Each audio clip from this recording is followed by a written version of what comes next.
All right, guys. Short video. This time we're going to be talking about contracts. And the first thing we're going to look for is our contract manager. Contract manager gives us access to a total of 8 different contracts. Usually it's going to be in one of at least 2 different areas that surround that location for you to go hunt. The best thing to do is probably to do this at level 50, unless you're bored or just want to play it out a little bit, mostly because of this right here. Training dew points, you get 40,000 points every time that you complete one of these. Not only that, but some of these contracts. Nope. Nope. There it is. Some of these contracts have precious blessing pouches.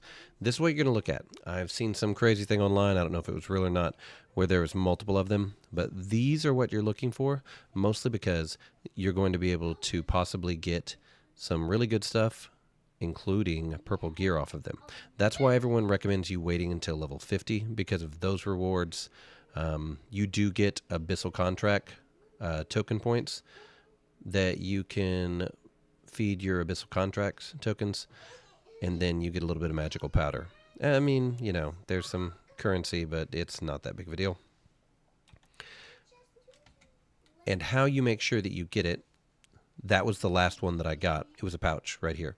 Well, normally what I do is I find one that I want, and I almost always go for the undead in this area. I am over here at Watcher's Post, and I just like how they're grouped up better.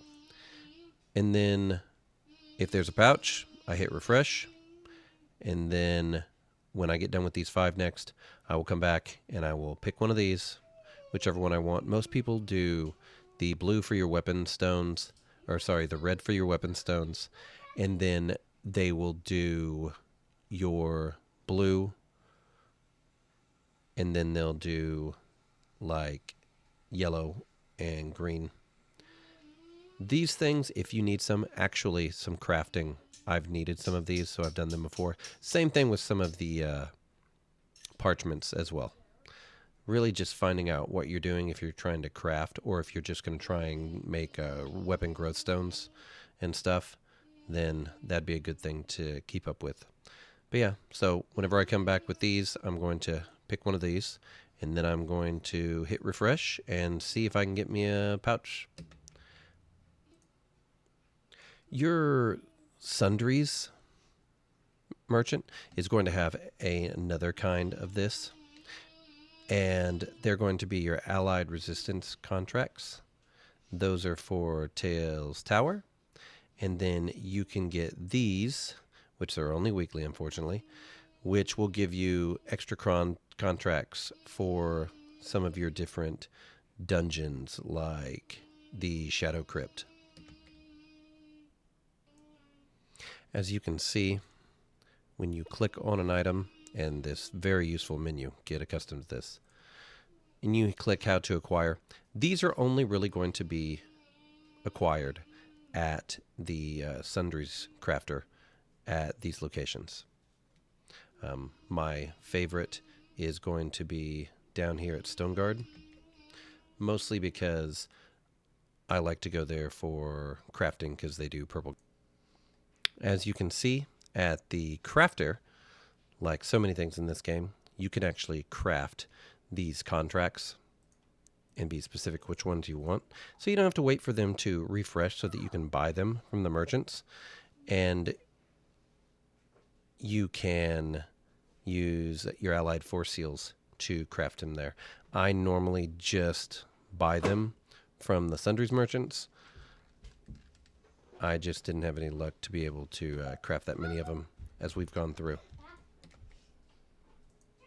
Also, just as a little extra reminder that whenever your contracts are done for Shadowed Crypt and you get your pouches, because that is going to be the loot whenever you finish one of these contracts. This is for Sanctum Desire. Each one's going to be a little bit different, but the precious blessing pouches are going to have possibly some purple gear in them. So, yep, it's the same thing as the other, a little bit better, really. But just remember that whenever you're done with the dungeon, or whenever you're done with those contracts, you don't have to just bounce out. As long as you're running with Abyssal Contract tokens, then you're going to get XP and you're going to get pretty good loot, or you can get good loot from it. So go ahead, grind it out. Spend a couple hours down there, spend thousands of these. 2 or 3 hours of a party, and you should be able to eat most of that up. And then you can spend a little bit of time just doing your normal dungeons, which I have got to catch up on. So maybe I'll cover that next time. All right, till then, good luck.